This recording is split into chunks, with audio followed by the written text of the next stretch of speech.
14 पैगाम के तमाम दर्शकों का स्वागत है और मैं हूं फारूक। नजर डालेंगे आज दिन भर की खास खबरों पर। कार्यस्थल पर महिला यौन उत्पीड़न की रोकथाम और बचाव की जानकारी के लिए एक दिवसीय कार्यशाला का जिले में आयोजन किया गया।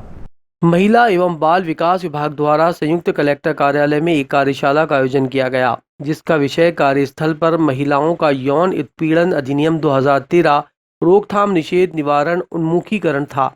इस कार्यशाला में महिला बाल विकास विभाग की सभी सुपरवाइजर, शिक्षा विभाग, परिवहन विभाग, स्वास्थ्य विभाग और अन्य विभागों के अधिकारी कर्मचारी शामिल हुए। भोपाल से आई प्रशिक्षक द्वारा महिला उत्पीड़न को लेकर जानकारियां प्रदान की गई। उन्होंने रोकथाम के उपाय बताए। इस कार्यशाला में ये भी निर्णय लिया गया कि प्रत्येक शासकीय विभागों में महिलाओं के लिए कमेटी का गठन किया जाए। इस दौरान कलेक्टर प्रवीण सिंह भी मौजूद थे। उनके द्वारा आवश्यक दिशा निर्देश भी दिए गए। जिला कार्यक्रम अधिकारी सुमन पिल्ले ने बताया कि सभी जगह जहां 10 से अधिक महिलाएं काम करती हैं, परिवार आंतरिक समितियों का गठन किया जाए। ये समितियां महिलाओं की सुरक्षा के लिए बनाई गई है। किसी भी प्रकार का यौन उत्पीड़न होता है तो ये समिति उससे बचाव कर सकेगी।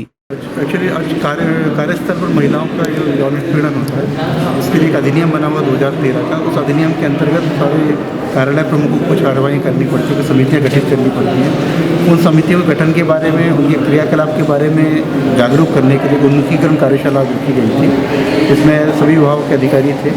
यह समिति आंतरिक परिवार समिति के नाम से जानी जाती है और इस समिति का गठन सारे शासकीय, अशासकीय सभी कार्यालयों में होना चाहिए। जहाँ पर 10 या 10 से अधिक महिलाएं काम कर रही हों, उन सब जगह गठित होना चाहिए। यदि कहीं पर महिलाओं की संख्या कम है तो वो स्थानीय परिवार समिति में शिकायत कर सकती है, जिसकी जिला पंचायत की अध्यक्षता में स्थानीय परिवार समिति भी गठित है। जिला अस्पताल में कोरोना बचाव को लेकर की जाने वाली सावधानियों का पालन नहीं हो रहा है। शिशु वार्ड में एक ही पलंग पर बच्चों को भर्ती कर एक से अधिक बच्चों का उपचार किया जा रहा है। जिला अस्पताल में अव्यवस्थाएं हैं। ये कितनी चरम पर है, इसका अंदाजा इन बच्चों के वार्ड को देखकर लगाया जा सकता है। जहां एक और सरकार कोरोना वायरस के संक्रमण से बचने के लिए लोगों को सोशल डिस्टेंसिंग का पालन करा रही है, वहीं जिला अस्पताल में एक ही पलंग पर 2-2 बच्चों को भर्ती कर उपचार किया जा रहा है। इतना ही नहीं, बच्चों के परिजन भी जिला अस्पताल में पलंग पर बैठकर बतिया रहे हैं। इस बदहाली के कारण अंदाजा लगाया जा सकता है कि कोरोना वायरस के संक्रमण की शुरुआत कहां से होगी।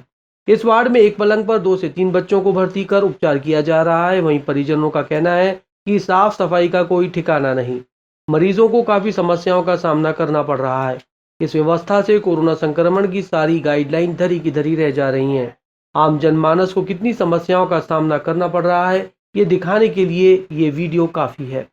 जिम्मेदार केवल अपने नंबर बढ़ाने के लिए कुछ दिन व्यवस्था करते हैं, बाकी पुरानी व्यवस्था जस की तस और पुराने ढर्रे पर जारी रहती है। ये पलंग की बहुत परेशानी है सर। यहाँ एक पलंग पे 2-2 जने आ रहे हैं, यहाँ पर दिक्कत बहुत जा रही है। लोग बेचारे नीचे बैठ जाते कोई क्या व्यवस्था ये बस पड़े एक पलंग पे 2-2 जने, मतलब जगह नहीं तो एडजस्ट करना पड़ रहा। शहर के मटका बाजार क्षेत्र में व्यापारियों की शिकायत पर यातायात पुलिस ने शुक्रवार को दल बल के साथ पहुंचकर अतिक्रमण हटाया और दोबारा अतिक्रमण नहीं करने की चेतावनी भी दी। मंडी बाजार क्षेत्र में व्यापारियों की शिकायत मिलने के बाद यातायात विभाग हरकत में आया और यातायात सूबेदार अपने दल बल के साथ मटका बाजार पहुंचे। यहां पहुंचकर उन्होंने सड़क किनारे फैले अतिक्रमण को हटाया और जो नहीं माने उनके खिलाफ दंडात्मक कार्रवाई की। गौरतलब है कि क्षेत्र के व्यापारी एक लंबे समय से अतिक्रमण की शिकायत को लेकर जिला प्रशासन के कार्यालय के चक्कर काट रहे थे। जैसे ही व्यापारियों ने इसकी शिकायत यातायात सूबेदार हेमंत कुमार पाटीदार से की, सूबेदार अपने अधीनस्थ कर्मचारियों को लेकर मौके पर पहुंचे और मौके से दुकानों के सामने पसरा अतिक्रमण को हटाया और दोबारा अतिक्रमण नहीं करने की चेतावनी भी दी। मंडी चौक यहाँ पर आसपास के गांव की भी ग्राहकी रहती है। अभी शादी विवाह का सीज़न चल रहा है तो यहाँ पर भीड़ भाड़ ज़्यादा रहती है। व्यापारियों की शिकायत थी कि यहाँ पर टांगे, ऑटो और इनकी वजह से जाम की स्थिति बनती है। जब वस्तु स्थिति देखने में आई तो यहाँ मूल कारण तो ये समझ में आता है कि व्यापारियों द्वारा ये सामान दुकान में न रखते हुए दुकान से बाहर रखना पाया गया। तो आज प्रथम चरण में इन दुकानदारों को हम ये हिदायत दे रहे हैं कि अपना सामान अपनी दुकान के अंदर रखें, वहीं से व्यवसाय करें। भविष्य में इनके द्वारा अगर ऐसी पुनरावृत्ति की जाती है तो नगर निगम के साथ में कार्रवाई की जाएगी, जिसमें बाहर रखा हुआ सामान जब्त किया जाएगा। स्थानीय बस स्टैंड पर किराया बढ़ने और जीएसटी डीजल पर लगाए जाने के विरोध को लेकर सांकेतिक विरोध कर काली पट्टी बांधकर विरोध प्रदर्शन किया गया। शुक्रवार को स्थानीय पुष्पक बस स्टैंड पर बस मालिकों और चालकों ने काली पट्टी बांधकर विरोध किया। दरअसल किराया बढ़ाने और डीजल को जीएसटी में शामिल करने की मांग को लेकर प्रदेश भर में शुक्रवार को बस मालिक और चालकों परिचालकों ने अपने अपने इलाकों में सांकेतिक रूप से धरना प्रदर्शन किया। बुरहानपुर में भी काली पट्टी बांधकर विरोध दर्ज कराया गया है। बस चालकों का कहना है कि परिवहन मंत्री गोविंद राजपूत ने आश्वासन दिया कि प्रदेश में सरकार 1 मार्च तक किराया बढ़ाने का निर्णय लेगी, जिसके बाद उग्र आंदोलन सांकेतिक रूप से विरोध के रूप में तब्दील हो गया था। बस मालिकों, चालकों, परिचालकों ने अपना विरोध दर्ज कराया है।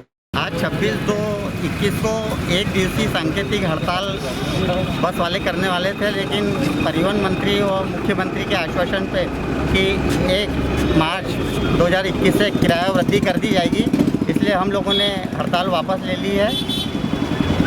और हमारी मुख्य मांगे थी कि इसको किराया बढ़ाया जाए और दूसरा डीजल को जीएसटी के अंदर लिया जाए, क्योंकि डीजल के रेट बहुत ज़्यादा बढ़ गए हैं और उससे बस चलाना बहुत मुश्किल हो रहा है और सब बस वालों की आर्थिक स्थिति खराब होती जा रही है। तो हम शासन से मांग करते हैं कि डीजल को जीएसटी के अंदर ले और जल्द से जल्द किराया वृद्धि